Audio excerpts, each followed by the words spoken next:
Aparajith YouTube நேயர்களுக்கு வணக்கம்.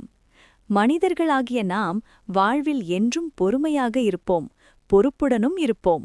இதில் நாம் பார்க்கப் போவது குழந்தைகளுக்கான திருக்குறள் கதை மற்றும் வாழ்க்கை பாடம்.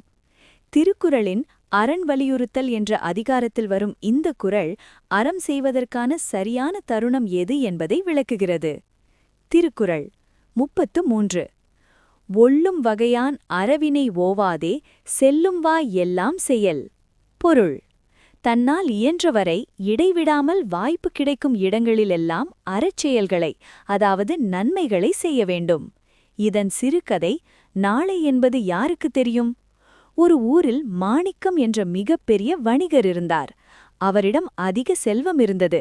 ஆனால் தானம் தர்மம் என்று வரும்போது, இப்போதுதான் சம்பாதித்துக் கொண்டிருக்கிறேன், முதுமை காலத்தில் ஓய்வெடுக்கும்போது நிதானமாக அறச்செயல்களைச் செய்வேன் என்று தட்டிக்கழிப்பார்.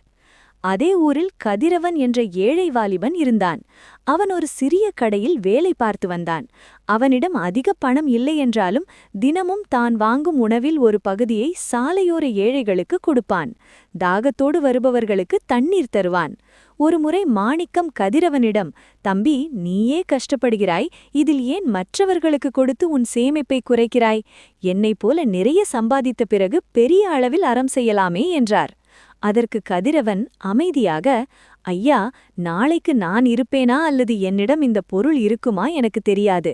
இன்று என்னால் முடிந்ததை என் கண்ணில் படும் தேவையில் உள்ளவர்களுக்கு செய்கிறேன். அறம் செய்ய காலம் தேட தேவையில்லை என்றான். சில காலத்திலேயே எதிர்பாராத விதமாக மாணிக்கத்தின் வியாபாரத்தில் பெரும் நஷ்டம் ஏற்பட்டது. அவர் சேர்த்த செல்வமெல்லாம் கரைந்து போனது. அப்போதுதான் அவர் உணர்ந்தார், செல்வம் இருந்தபோது செய்ய நினைக்காத அறத்தை இப்போது நினைத்தாலும் செய்ய முடியவில்லையே என்று வருந்தினார். ஆனால் கதிரவன் தான் செய்த சின்னஞ்சிறு அறங்களால் அந்த ஊர் மக்களின் அன்பை பெற்றிருந்தான். அவன் கஷ்டப்பட்டபோது அவன் உதவி செய்த மக்கள் அவனுக்கு தோள் கொடுத்து தூக்கிவிட்டனர். இயன்றபோதே அறம் செய் என்ற வள்ளுவரின் வாக்குக்கு கதிரவனே உதாரணமாக திகழ்ந்தான். அறம் செய்வதை தள்ளி போடக்கூடாது என்ற உண்மையை இந்த கதை அழகாக விளக்குகிறது. மேலும் இதுபோல் மற்றொரு திருக்குறள் கதைகளுடன் மீண்டும் இந்த சேனல் வழியாக நாம் சந்திப்போம். எனவே இந்த சேனலை சப்ஸ்கிரைப் செய்யவும் மற்றவர்களுக்கும் பகிரவும். நன்றி, வணக்கம்.